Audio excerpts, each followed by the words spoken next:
नमस्कार साथियों, स्वागत है आपका एक और नए वीडियो में। दोस्तों, आज के वीडियो में हम इंडियन पॉलिटी के महत्वपूर्ण एमसीक्यू को सॉल्व करेंगे। आप जिस भी गवर्नमेंट एग्ज़ाम की तैयारी कर रहे हैं, आपके एग्ज़ाम के लिए ये बहुत ही महत्वपूर्ण साबित हो सकते हैं।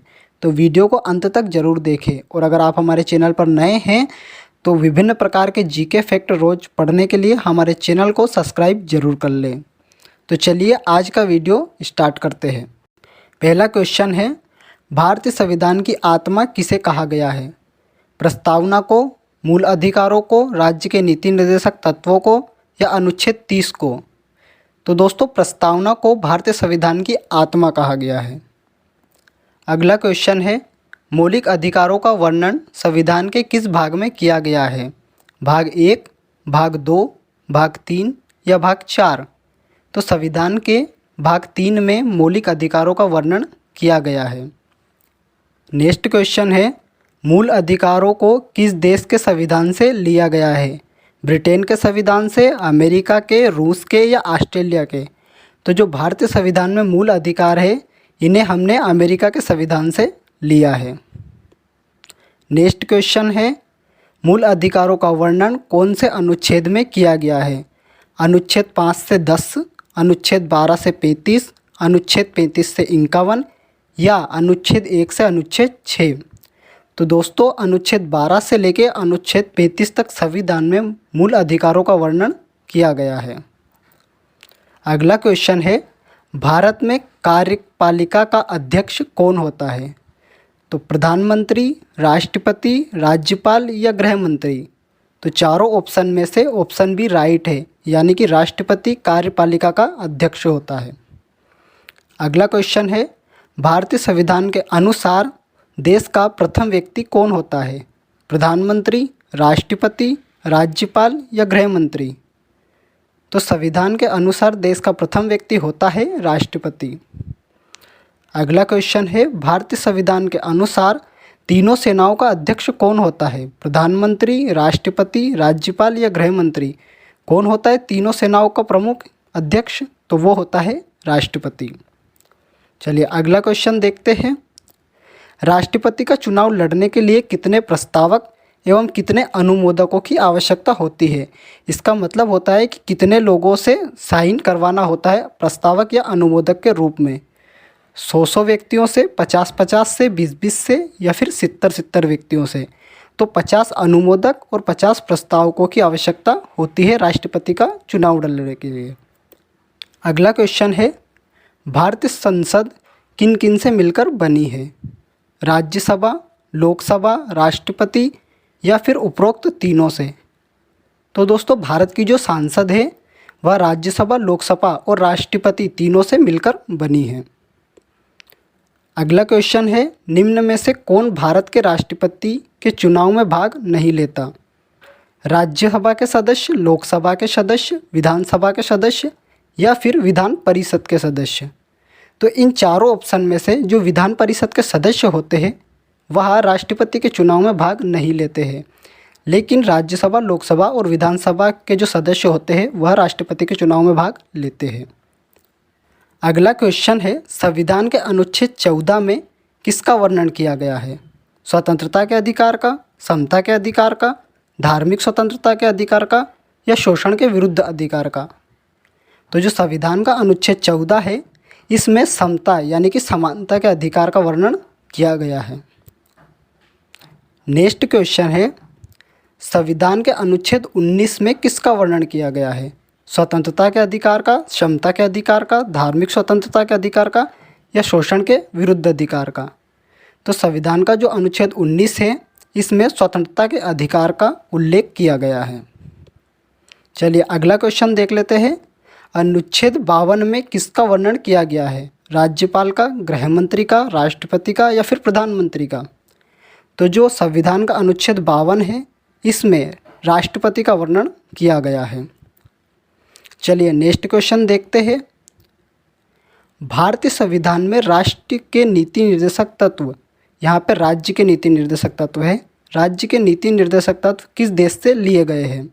आयरलैंड से, ब्रिटेन से, फ्रांस से या जर्मनी से? तो जो भारतीय संविधान में राज्य के नीति निर्देशक तत्व है ये लिए गए हैं आयरलैंड से। अगला क्वेश्चन है, भारतीय संविधान में संसदीय शासन प्रणाली किस देश से ली गई है? आयरलैंड से, ब्रिटेन से, फ्रांस से या जर्मनी से? तो जो संसदीय शासन प्रणाली है ये ली गई है ब्रिटेन के संविधान से। अगला क्वेश्चन है, भारतीय संविधान में मूल कर्तव्य किस देश से लिए गए हैं? आयरलैंड से, सोवियत संघ यानी कि रूस से, फ्रांस से या जर्मनी से? तो जो मूल कर्तव्य लिए गए हैं ये लिए गए हैं सोवियत संघ यानी कि वर्तमान रूस से। अगला क्वेश्चन है, भारतीय संविधान में एकल नागरिकता का प्रावधान किस देश से लिया गया है? आयरलैंड से, सोवियत संघ से, ब्रिटेन से या जर्मनी से? तो जो एकल नागरिकता है ये ली गई है ब्रिटेन के संविधान से। नेक्स्ट क्वेश्चन है, भारत के राष्ट्रगान को कब अपनाया गया? तो भारत के राष्ट्रगान को कब अपनाया गया? 23 जनवरी 1950, 24 जनवरी 1950, 23 जनवरी 1947 या 15 अगस्त 1947? तो भारत के राष्ट्रगान को 24 जनवरी 1950 को अपनाया गया था। संविधान सभा की अंतिम बैठक किस दिन हुई थी? 23 जनवरी 1950, 24 जनवरी 1950, 22 जुलाई 1947 या 15 अगस्त 1947? तो जो संविधान सभा की अंतिम बैठक हुई थी ये हुई थी 24 जनवरी 1950 को। इसी के 2 दिन बाद संविधान को लागू कर दिया गया था। अगला क्वेश्चन है, भारतीय संविधान को किसने अपने हाथों से लिखा था? डॉक्टर भीमराव अंबेडकर, प्रेम बिहारी नारायण रायजादा, राजेंद्र प्रसाद या पंडित जवाहरलाल नेहरू? तो जो प्रेम बिहारी नारायण रायजादा है इन्होंने संविधान को अपने हाथों से लिखा था। नेक्स्ट क्वेश्चन है, जवाहरलाल नेहरू द्वारा संविधान सभा में अगस्त प्रस्ताव किस दिन पारित किया गया? 13 दिसंबर 1946, 24 जनवरी 1948, 22 जुलाई 1947 या 15 अगस्त 1947? तो दोस्तों 13 दिसंबर 1946 को अगस्त प्रस्ताव पारित किया गया था। अगला क्वेश्चन है, निम्न में से कौन सा सदन एक स्थायी सदन है? लोकसभा, राज्यसभा, विधानसभा या उपरोक्त तीनों?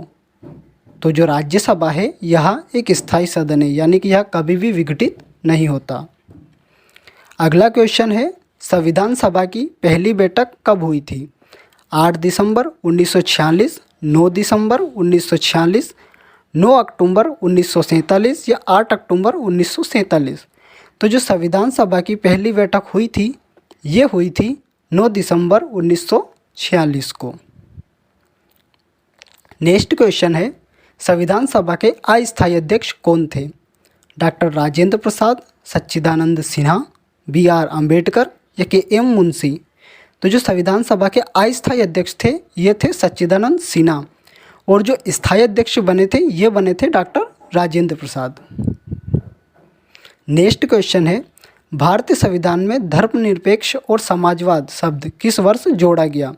1975, 1976, 1977 या 1978? तो भारतीय संविधान में धर्मनिरपेक्ष और समाजवाद शब्द जोड़ा गया 1976 में। नेक्स्ट क्वेश्चन है, भारतीय संविधान को कब अंगीकृत किया गया? 26 जनवरी 1950, 26 नवंबर 1949, 26 दिसंबर 1950 या 26 जनवरी 1948? तो दोस्तों भारतीय संविधान को 26 नवंबर 1949 को अंगीकृत किया गया था और साथ ही साथ 26 जनवरी 1950 को लागू किया गया था। अगला क्वेश्चन है, विश्व में किस देश का संविधान लिखित एवं सबसे बड़ा है? चीन का, ब्रिटेन का, भारत का या अमेरिका? तो दोस्तों भारत का संविधान विश्व का सबसे बड़ा लिखित संविधान है। अगला क्वेश्चन है, भारत का मूल संविधान कहाँ संरक्षित किया गया है? यानी जो मूल लिपि संविधान की थी वह कहाँ रखी गई है? राष्ट्रपति भवन, प्रधानमंत्री आवास, संसद भवन या सर्वोच्च न्यायालय? तो जो मूल संविधान है उसको संसद भवन में संरक्षित करके रखा गया है। अगला क्वेश्चन है, मूल संविधान को किस भाषा में लिखा गया है? हिंदी भाषा में, अंग्रेजी भाषा में, संस्कृत भाषा में या उर्दू भाषा में? तो दोस्तों मूल संविधान को लिखा गया है अंग्रेजी भाषा में। अगला क्वेश्चन है 1950 में संयुक्त प्रांत का नाम बदलकर क्या किया गया? उत्तर प्रदेश, मध्य प्रदेश, कर्नाटक या छत्तीसगढ़? तो जो उत्तर प्रदेश है ये पहले संयुक्त प्रांत के नाम से जाना जाता था। अगला क्वेश्चन है 74वें संविधान संशोधन के माध्यम से किस अनुसूची को जोड़ा गया? तो दोस्तों 74वें संविधान संशोधन के माध्यम से 12वीं अनुसूची को जोड़ा गया। नेक्स्ट क्वेश्चन है प्रथम संविधान संशोधन के माध्यम से किस अनुसूची को जोड़ा गया? 9वीं अनुसूची, 10वीं अनुसूची, 11वीं या 12वीं? तो प्रथम संविधान संशोधन के द्वारा 9वीं अनुसूची को संविधान में जोड़ा गया। अगला है संविधान की 8वीं अनुसूची में किसका वर्णन किया गया है? दल बदल का, राज्य व केंद्र शासित प्रदेश का, शपथ का या संविधान द्वारा मान्यता प्राप्त 22 भाषाओं का? तो 8वीं अनुसूची में संविधान द्वारा मान्यता प्राप्त 22 भाषाओं का वर्णन किया गया है। अगला क्वेश्चन है संविधान की 3री अनुसूची में किसका प्रावधान किया गया है? दल बदल का, राज्य व केंद्र शासित प्रदेश का, शपथ का या भारत के राष्ट्रपति का? तो संविधान की 3री अनुसूची में शपथ का प्रावधान किया गया है। अगला क्वेश्चन है दोस्तों भारत के अंतरिम संसद में कितने सदस्य थे? 296, 320, 420 या 425? तो भारत की अंतरिम संसद में 296 सदस्य थे। अगला क्वेश्चन है संविधान सभा में कुल कितनी महिलाएं थी? 13, 14, 15 या 16? तो संविधान सभा में महिलाओं की कुल संख्या थी 15। नेक्स्ट क्वेश्चन है भारतीय संविधान को बनाने में कुल कितने अधिवेशन हुए हैं? 13, 12, 11 या 10? तो भारतीय संविधान को बनाने में कुल 12 अधिवेशन हुए थे। अगला क्वेश्चन है दोस्तों भारतीय संविधान में कुल कितने अनुच्छेद हैं? तो इसका जवाब आपको देना है कमेंट बॉक्स में। दोस्तों अगर वीडियो अच्छी लगी हो तो वीडियो को लाइक ज़रूर करें और इसी तरह के जीके वीडियोस देखने के लिए हमारे चैनल सिविल जॉब्स को सब्सक्राइब जरूर करें। चलिए मिलते हैं एक और नए वीडियो में, तब तक के लिए जय हिंद।